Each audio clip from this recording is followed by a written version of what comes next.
This podcast is not intended to usurp or undermine the authority of your spiritual leadership. Our aim is to support the spiritual growth of our listeners. So, other things that help with dopamine, what are some other things besides just food and protein-rich foods? Having good gut health, limiting saturated fat. What are some activities we can do to help increase that dopamine so that way we don't want to be addicted to all of these other things? Exercise, especially weight resistance. They found that weight resistance really helps with dopamine levels. They also found, new research study, that getting more leg muscles, those larger muscles in your legs to get stronger, increases blood flow. Okay, the more blood flow, the more to the brain. And then they found that it actually helps with preventing dementia and improving your memory by your larger muscles in your legs. I know, Dr. Hyman posted that. That's really good. Dr. Hyman is a functional integrative physician, and so I do trust his research. But that is just a little side note. But exercise, weight resistance, meditation. So meditating on God's word, deep breathing. Oxygen. Do you hold your breath ever? Like when I'm focusing on something, I find I'm like holding my breath. Anybody else? Mm-hmm. Do you? No? She sticks her tongue out. When you're thinking, focused. Yeah, sometimes we just like need to. So force yourself to be bored. I mean, not. Yes. I mean, we're so stimulated we can't even have time to do nothing. And I'm the same way. I'm very task-oriented. What also increases dopamine? Tasks. Get that dopamine ding, like, oh, I completed a task, ding, did this, ding, ding. Well, you can get obsessed with tasks and completing things. That can become an addiction, too. And helping and serving can be an addiction. So we got to watch that in church, too. If you find somebody's like, always have to help, and of course we want your help and we want your volunteerism and things of that nature, but when it becomes an obsessive, like, I need to help, I need to serve, I need to do these tasks, that can become an addiction. And so fasting does help with realigning your spiritual health, helping you meditate, helping you get rid of some foods that might be, toxic to your body. What's another thing that we all can't live without, but sometimes we hide all day, that is really, really good for dopamine? The sun. Yeah. Even just going out on your lunch break, if you work inside, is the sun. Like, what? You're like, what? So the sun, I always say the sun helps increase that happy hormone. So if you're inside all day in a cubicle where there's no sun, you really, really need to, at least in the mornings or in the evenings or even during lunchtime, really need to go outside for about 20 minutes just to get some sun. That'll help your dopamine levels quite a bit. Anybody ever get that 3 o'clock, I really need some sugar or some chocolate kind of slump and you're feeling real tired?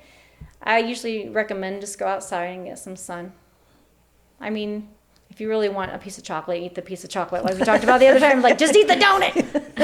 Just eat the piece of chocolate. have the coffee as long as you put fiber in it. Yeah, right.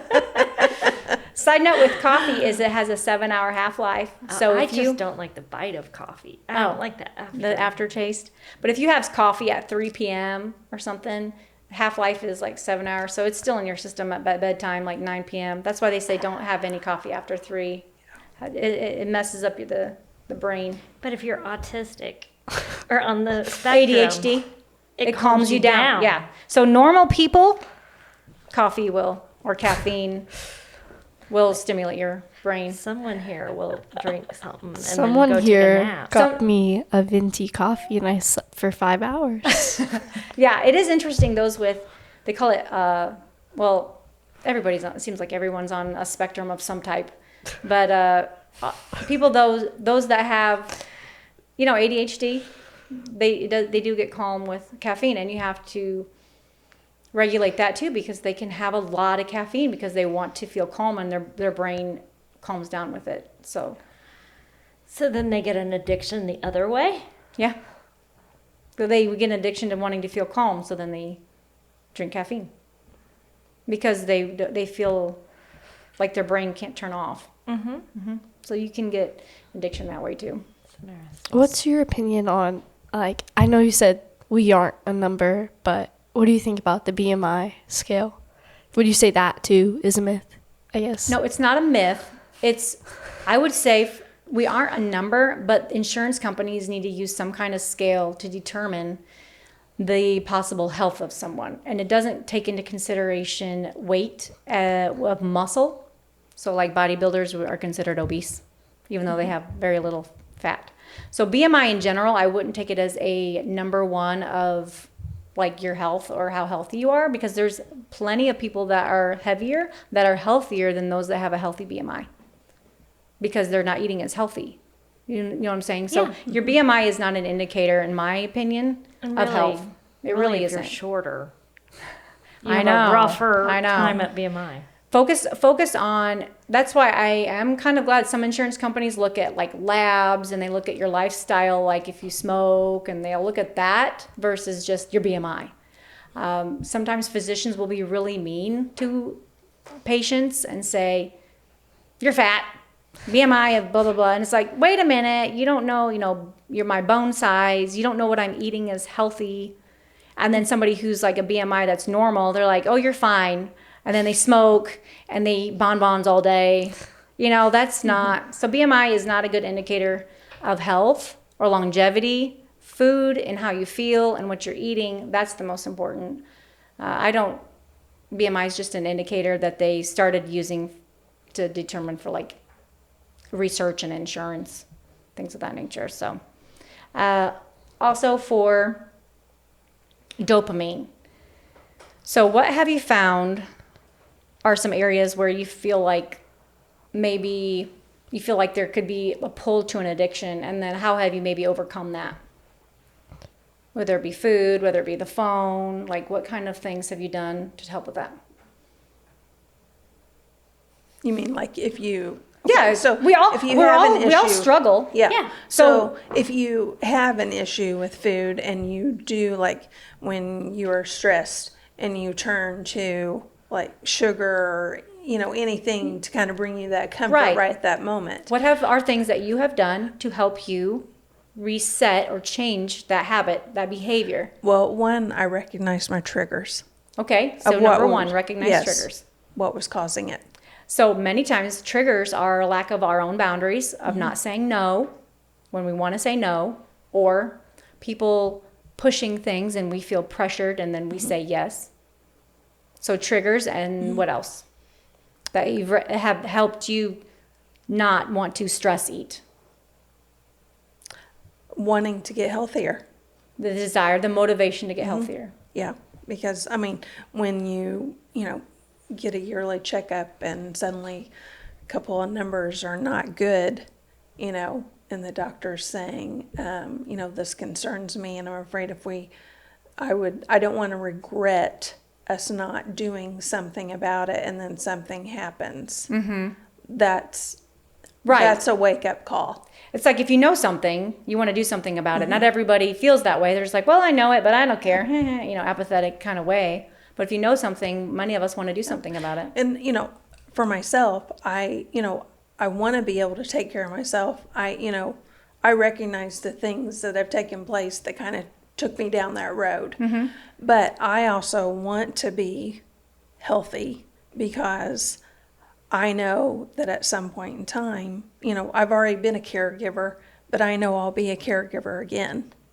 Right. And if I don't take care of myself, how can I give myself to those that are going to need me? Right, especially parents. Mm-hmm. When you get in your 40s and 50s, you start having to care for your parents. And if you're sick, and if you don't feel well, how are you going to do that? Right. And then even your grandkids, do you want to be able to take care of your grandkids? You want to have energy and feel good. And I still want to be able to be active once I retire. Right, you don't want to just sit. Right. And then go to medical appointments every week. Right. Instead of going and seeing the things you've always wanted to go and see. Right.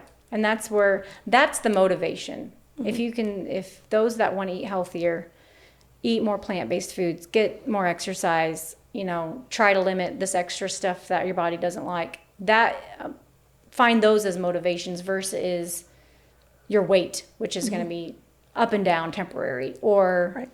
I want to fit into this dress by this date or whatever, you know. I think what she said about knowing your triggers. Yes. And you're like, okay, I recognize that I'm stressed. Mindfulness. Yes. Of, And so because Oh. I'm stressed, I'm doing this. yeah, I like to close off. Like I like to like totally like- close off and close people out. And like I'm like, okay, I'm aware I'm yes. doing that. And that takes God's grace, in my opinion, to and fasting too, to help you get more connected Right. to God. So that way you can recognize those triggers and not feel bad about yourself. Yeah. Like, something's wrong with me. It's like, okay, well, something's wrong with everybody. We all have issues. Okay. So, but recognizing those triggers and saying, okay, I see this, and before my activity would be this, so I'm going to change it to something healthier. Yeah. So to say, I'm yeah. not dying. This Yes. is natural. I just need to. That fight or flight. Yeah. You know, I'm okay. Sometimes, I was telling my daughter the other day, we were talking about something, and you know how we get those things in our mind that are just not the greatest. Either like you're worthless or you're fat, or, you know, all those things. And then I told her, I say, is this true? Like literally say it out loud. Is this true? I feel like I'm dying, or I have fear, and they're gonna think this of me, and they're gonna think this, and this, and say, is this true? And then reroute your brain. Because we can actually change our brains and the way we think. You know, new research, neuroplasticity, it's been out for the last 15 or 20 years, where as you're growing up, you are developing your brain. Your brain is not fully developed till you're around 24 years old. So I know you're an adult at age 18, but your brain really isn't fully developed till you're 24, okay? So we want to feed it nutritious food and not be addicted to all of these different things, because that can change your brain. So with our brain health and with development, we have pathways where your brain will automatically go. And so sometimes you're like, why do I keep thinking these negative thoughts? You literally have to ask God for God's grace and change your input, what you're putting into your body physically, but also mentally with like books that you read, television shows, those things. To then you can reroute where the pathways or the valleys in your brain are. So that way you can create new pathways that your neurons will go that will be more positive. So they have a new thing it's called neuroplasticity, where you can change your neurons, train your brain where they thought that once you were a certain way, that's how you were, but you don't have to be that way. And that's where eating healthy will change your brain, and doing activities that are healthy will change your brain. So all in all, fasting is a good way and one of God's plans, I think, to help reset our bodies in areas where we might not be doing very well. And then addictions, just be aware of those, and maybe areas where you have a hard time with self-control. So very good questions. Thank you all, and if anybody has any questions or feedback, they can email me at 180nutritionllc@gmail.com. Thank you. Thanks for tuning in to the HV Church Podcast. We hope this episode encouraged and inspired you in your walk with God. Don't forget to subscribe so you never miss an episode. And feel free to share this podcast with a friend or family member who might need to hear it. If you want to learn more about HV Church or connect with us, visit hvchurch.com or follow us on our social media pages. Thanks again for listening, and we'll see you next time.